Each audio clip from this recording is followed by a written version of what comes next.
from wherever you happen to be. It's the SNL Hall of Fame podcast. And now, here's your host, curator of the Hall, Jamie Dew.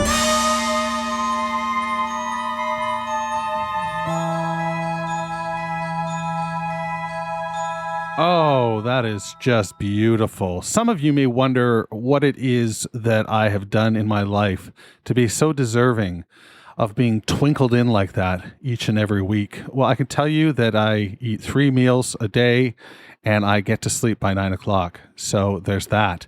I got to tell you that my name is Jamie and I am the host of the SNL Hall of Fame podcast and curator of the hall itself. What does that mean? Well, other than once a week telling you to wipe your feet because this is a sacred space, I get to talk to really interesting people every week about really interesting Saturday Night Live cast members, hosts, musical guests, and writers. This week is no different. I am sitting down with my good friend Ryan McNeil, and he is going to school me on Prince. Yeah, he's going to school me because I am one of those people who would never turn off a Prince song, but I don't reach for Prince records. And so I know very precious little about the enigmatic performer other than when I saw his first performance on SNL, as I went through watching the performances, the episodes, one over one, I noticed that his episode was really unique because he wasn't even the musical guest. He was a special guest. And he had this poise and this swagger right out of the chute. Now, I don't want to steal too much of Ryan's thunder because he gets into this. So I'll leave it at that, other than to say that if you're into Prince, or even if you're not into Prince, this is a great interview. And I feel very strongly that Prince belongs on the ballot. Now, going back to my curator duties, I would say that the other thing to do is to prepare you, the listener, to get your voting hat ready. Voting is going to open in May, and you're going to have, just about 30 different candidates that you're going to want to sift through and decide which of them gets one of your 12 votes.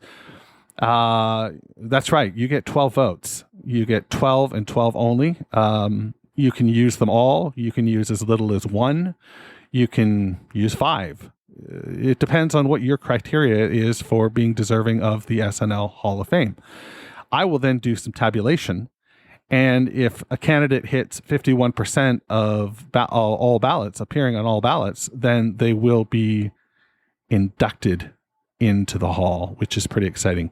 We need to do something special for that. So stay tuned and we'll see what we can put together. I think it should be a lot of fun though.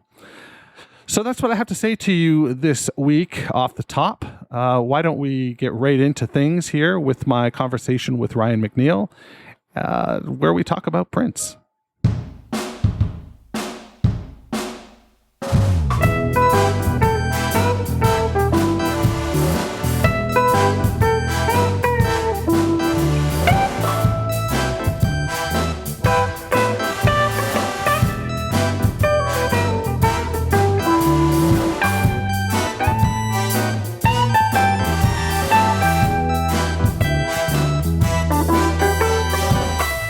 It was 40 years ago, February 21st, 1981, as that an episode of Saturday Night Live in season 6, hosted by Charlene Tilton, with special musical guest Todd Rundgren. Wait a minute.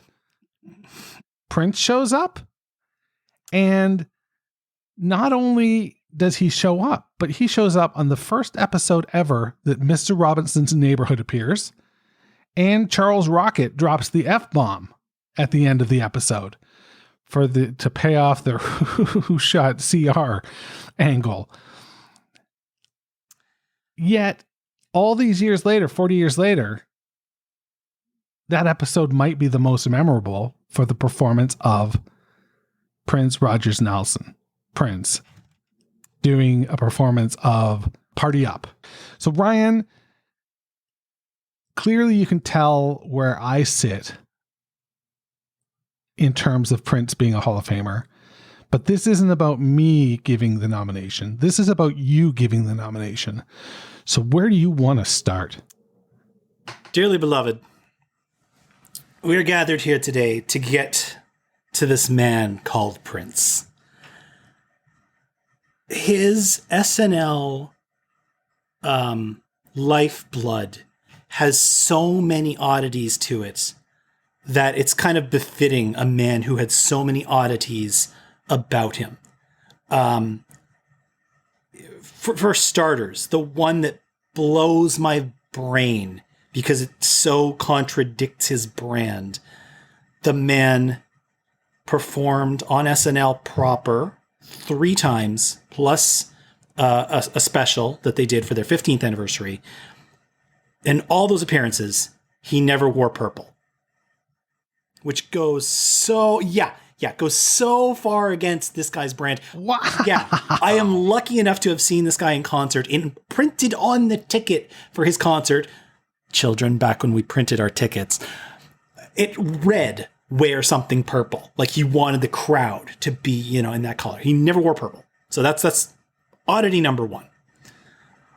Oddity number 2, there is a gap in between those guest appearances. Throughout that special, in between the guest appearances, that was more than 24 years. They've since had Leon Russell and Elton John.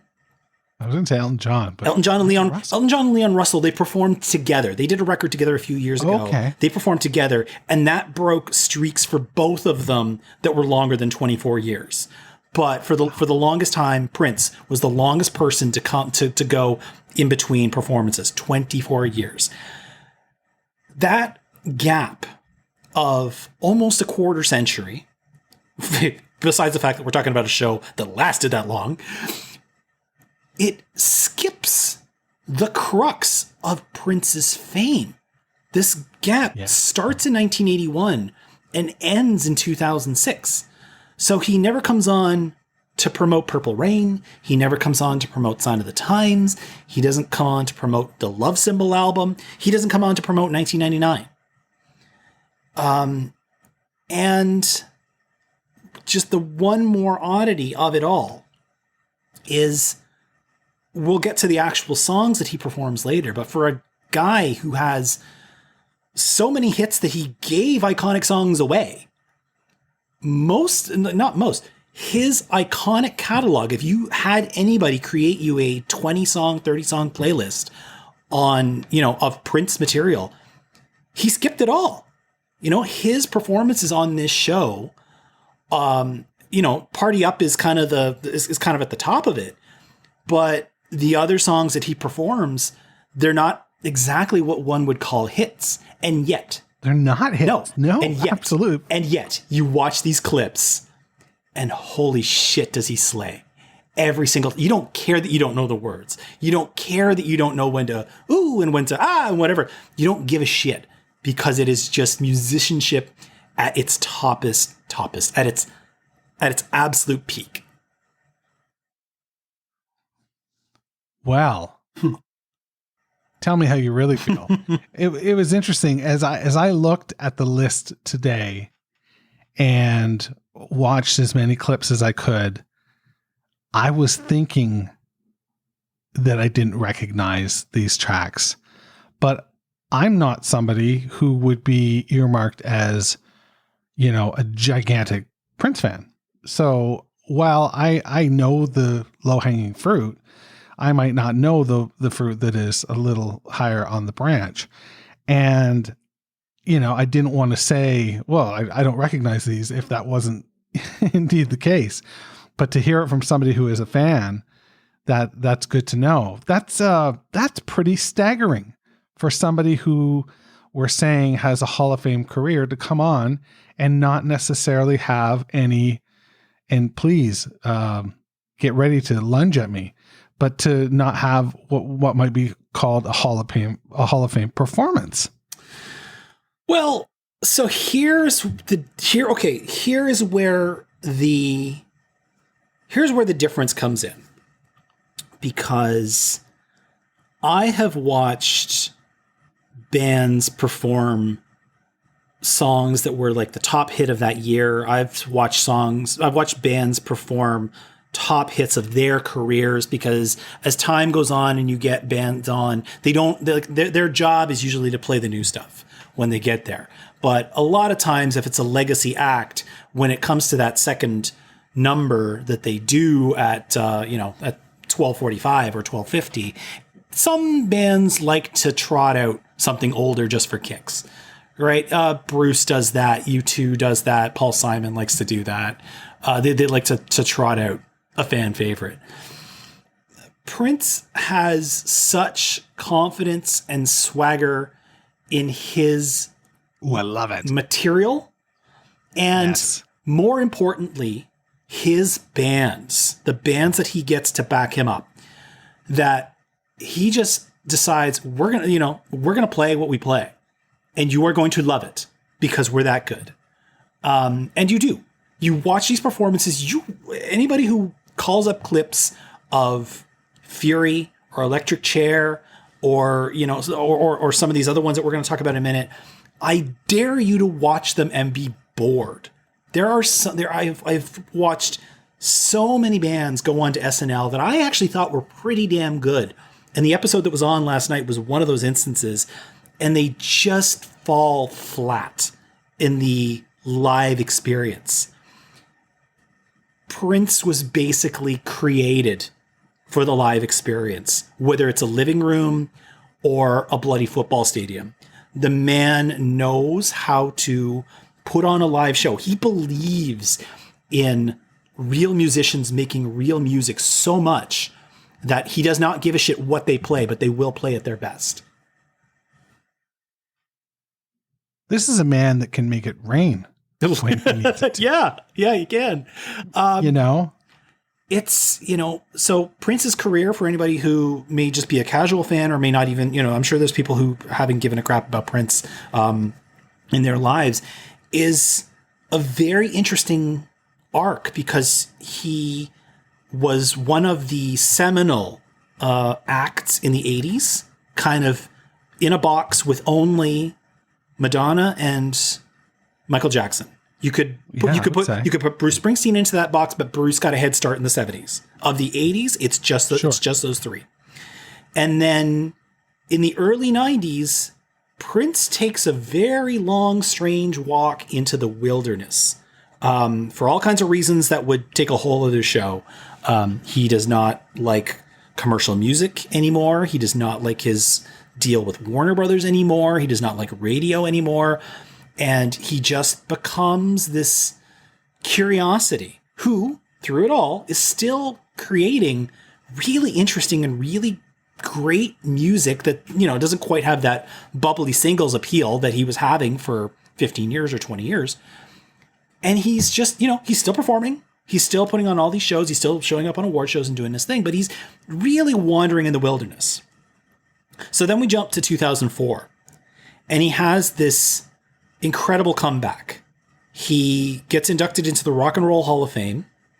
He opens the Grammys that year. That was the big deal. That was That was the big deal. Yeah. He opens the Grammys by playing Let's Go Crazy. Like, he's embracing the hits again. He's embracing his old stuff, because for a while he didn't really want to play the old stuff. He launches this new record, Musicology, which was much more in a line with the more accessible stuff. All over 2004. He gets back into SNL 2 years later in February 2006. And then by 2007, he's playing halftime of the Super Bowl. So he goes from really being off on his own journey, his own walkabout, into being smack in the middle of the zeitgeist again. In the middle of all that, though, he is an absentee. He's largely an absentee act from Saturday Night Live. Like, the bulk of his career, he's not there. He's not there in like, he doesn't go and do a guest spot. He doesn't go and do a cameo. They're doing skits about him.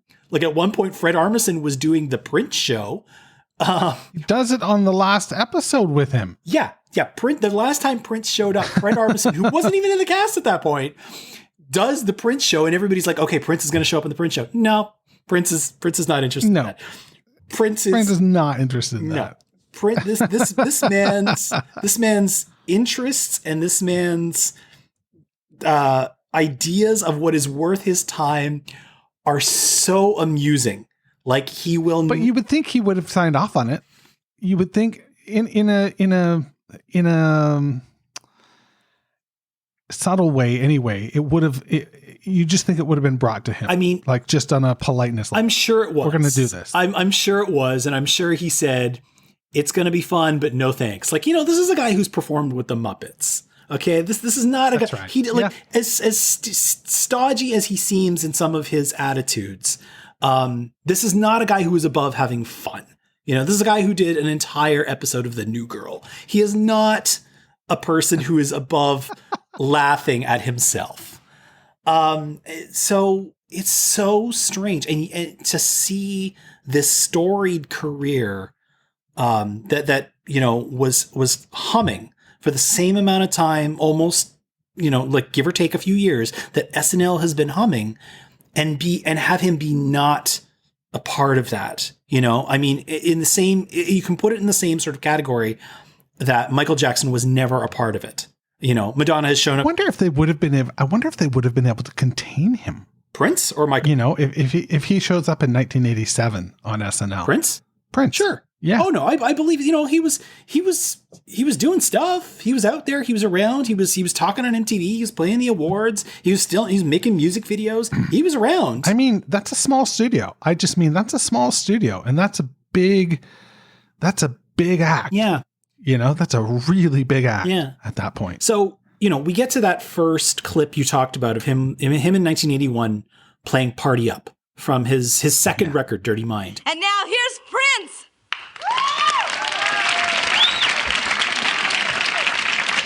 Down on the floor. Party up. 1, 2, 3.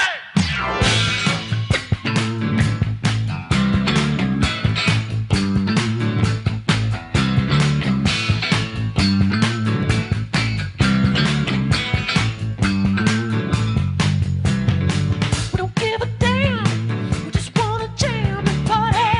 Party up. Got to party up. Sing, I'm in bed. Such a double track. Party up. Party up.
watch that performance, and people can find it, it's a little bit surreal because he's not in front of one of his most famous backing bands. He's not in front of the Revolution, and he's not in front of the New Power Generation. He's starting to embrace his style of being sexually fluid. Like he's wearing this long trench coat, which at first it's like, why is Prince playing in the trench coat?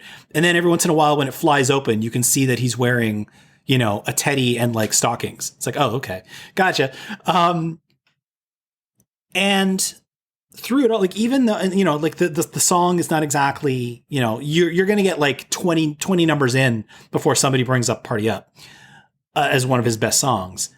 The showmanship is there. The energy. The showmanship is so there. I feel fully formed. The energy is there. The performance is there.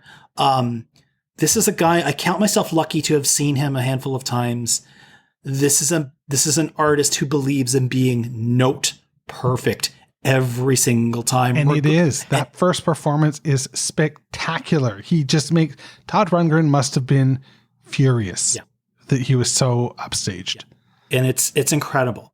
It's the sort of performance, SNL every now and then when a performance plays and it really hits me in the goods, I'll immediately chase down a concert. Like I will see if this band is coming to my town. I will put on like reminders and that kind of thing if they're not immediately. And it's happened a few times over years. This would have been one of those. If I was of age at the time, I would have immediately been like, I need to keep my eyes open for when. I need to see this person. Yes. So then he comes back. He comes back for the 15th anniversary show in 1989. It's another kind of weird performance because it's a look that people aren't used to seeing. Prince's hair is really long, really straight. He is performing in front of a giant Batman logo, which the next time somebody wants to talk to me about how crassly commercial comic book movies are, I want to point them back to 1989. He plays the song Electric Chair, which again this is where we begin this kooky choice of song, because that Batman album, it went 5 singles deep back when albums would do that. And this wasn't one of them. He could have played what? Yeah. Could have played Bat Dance, could have played Party Man. He could have played, a whole bunch of songs that people knew. He's like, let's do Electric Chair.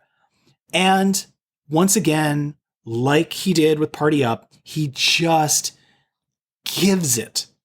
The band is incredible. He's incredible. You don't give a shit that you don't know the song. You're like, I am watching incredible music.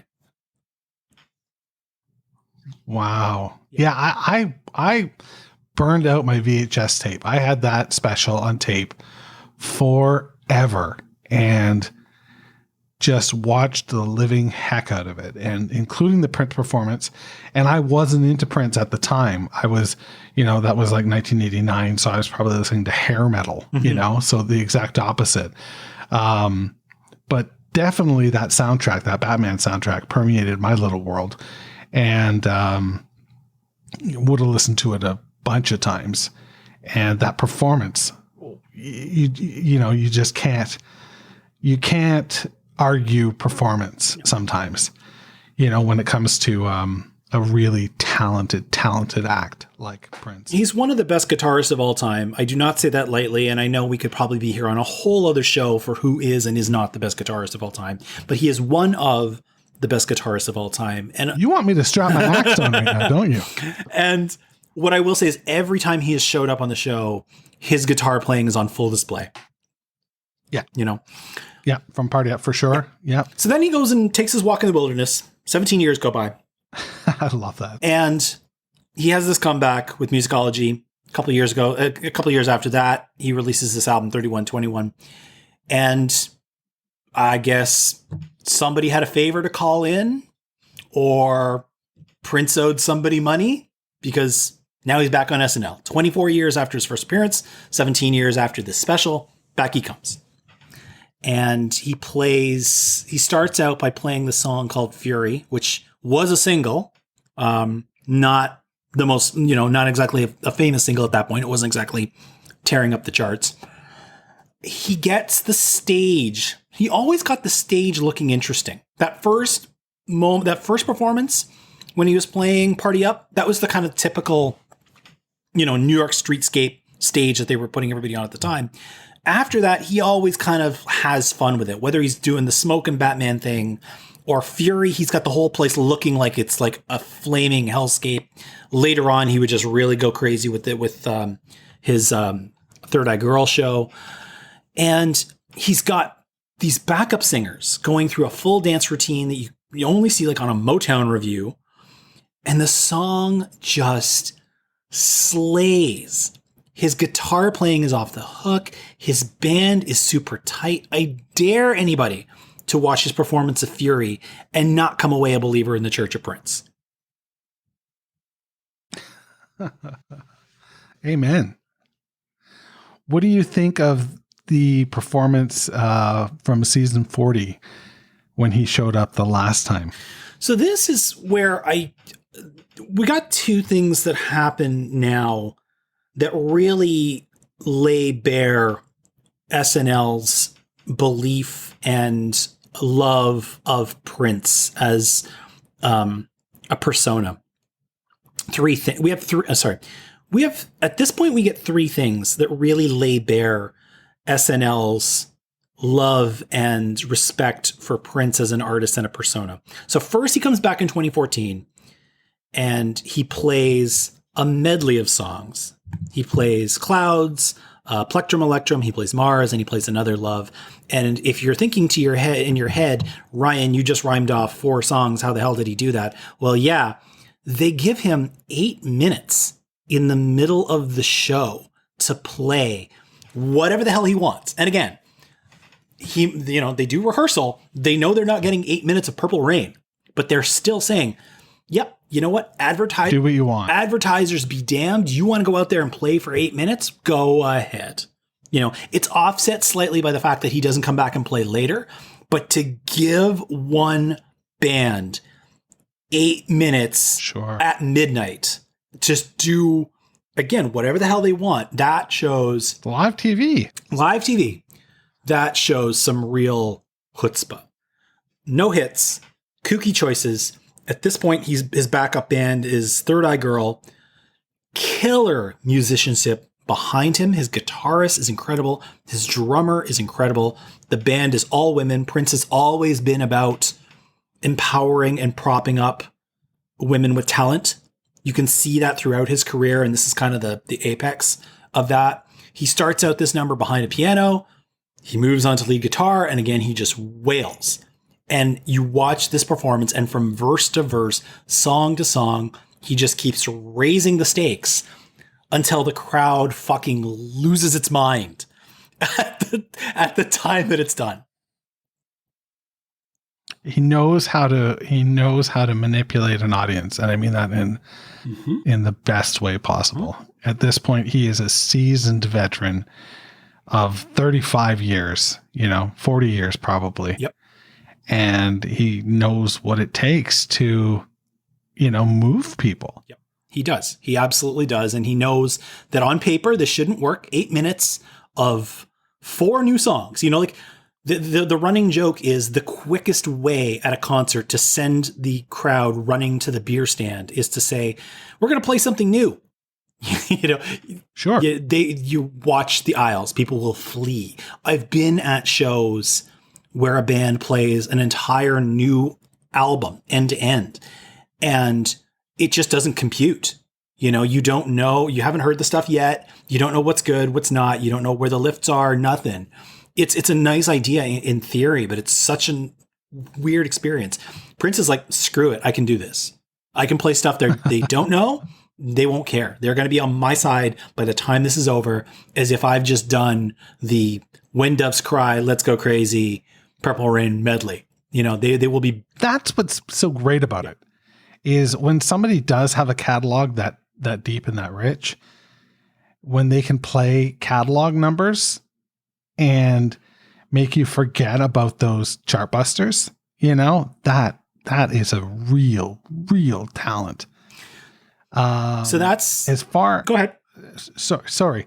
What I wanted to say to you is I want to get specifics that you look for in an SNL Hall of Famer from the musical category. Like, we're working our way backwards here. We've just extolled the virtues of Prince for, the better part of, 40 minutes. But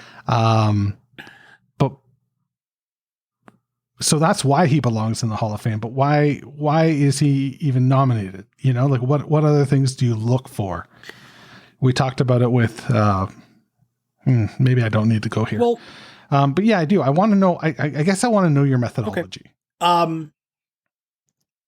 You have to slay.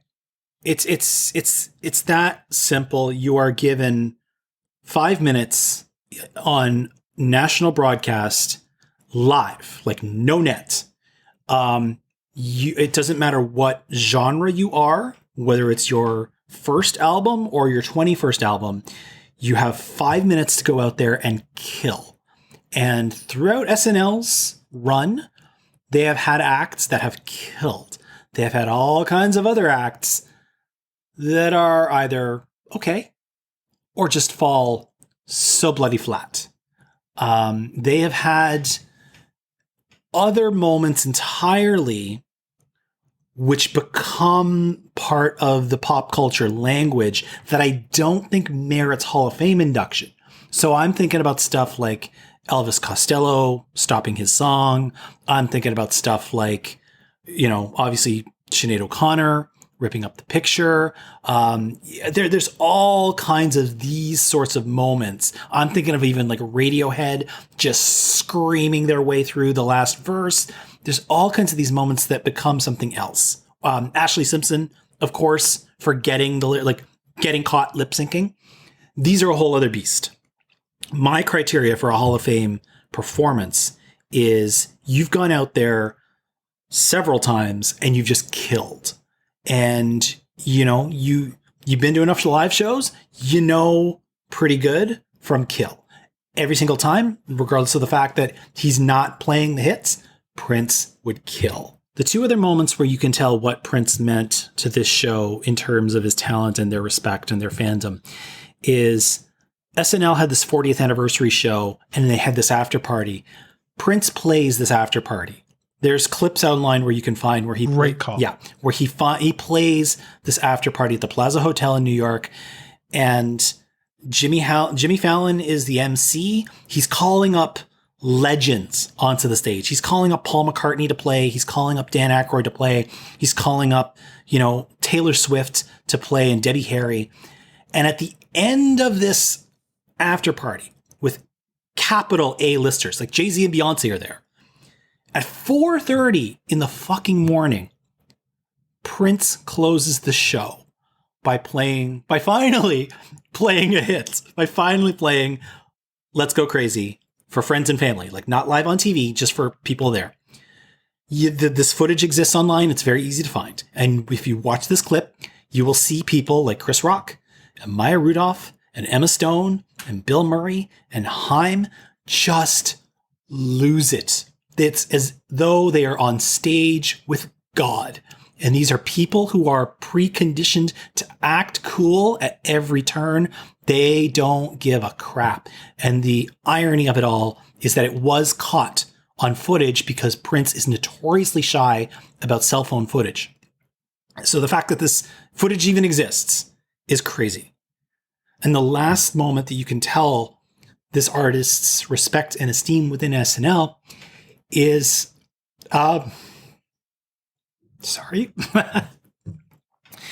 is after he passed away in 2016, SNL does a special for him. Like, they've done specials for everything from politics to sports to commercials, you name it. They've never done a whole special episode dedicated to a musician. He's the first one.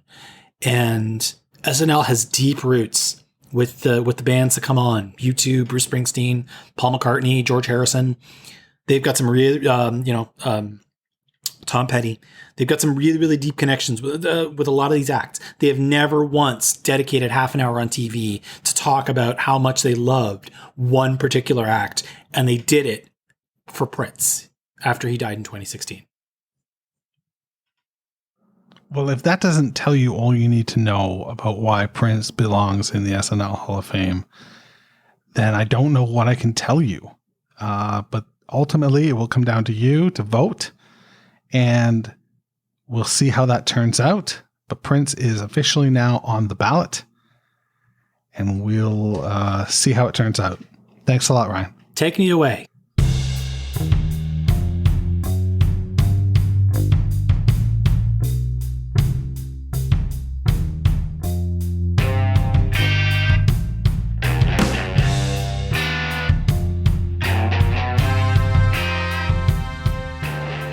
Wow, that was terrific. Ryan came very well prepared. His pencil was sharpened and his notes were well manicured. I don't know what that means, but you have to understand that he brought a lot of passion, and he brings a lot of passion to his other projects as well. If you want more from Ryan McNeil, you can find him at the matinee.ca. It's a home for cinematic passion and perspective. It includes a podcast called the Matinee Cast, and it's a wonderful treat to get to hear somebody like Ryan talk about things that he's passionate about. So there's that. Hope you enjoyed this week's episode. Hope you are confounded and confused as to where your vote is going to go when the time does come. I think it's going to be exciting. I think it's going to be real exciting. And lastly, I'm looking for somebody maybe that is interested in trying to design what the Hall of Fame plaques will look like when the time comes. If there's anyone out there that's interested in that sort of project, please send me an email, Jamie at snlhof.com, and I will do my best to get back to you in a timely manner. Also looking for ratings and reviews on Apple Podcasts. Yes, podcasters are still asking for that shit. I don't know what it is about that stuff that, gets us crazy, but that's what we want. And God damn it, that's what we need. So help us out, won't you? Lastly, I can tell you that if you haven't shared or told a friend about the podcast, please do. That definitely helps us grow. I know that. And I can see that that is happening. And that's a real wonderful feeling. So there's that. Next week on the pod, I am joined by head honcho over at the SNL After Party, which you can find at SNL Podcast, to discuss the career of Tina Fey. Now, this is going to be interesting because when we first had this conversation, we were talking about Tina in a slightly different context, and I'll get into that next week. So until then, please turn out the lights, because for now, the SNL Hall of Fame is closed. Thanks for listening to the SNL Hall of Fame podcast. You can find everything you need to know about the show at snlhof.com. Don't forget to subscribe, share, rate, and review the show wherever you get your podcast. This is Doug Denant saying, this is Doug Denant saying, see you next month in the hall.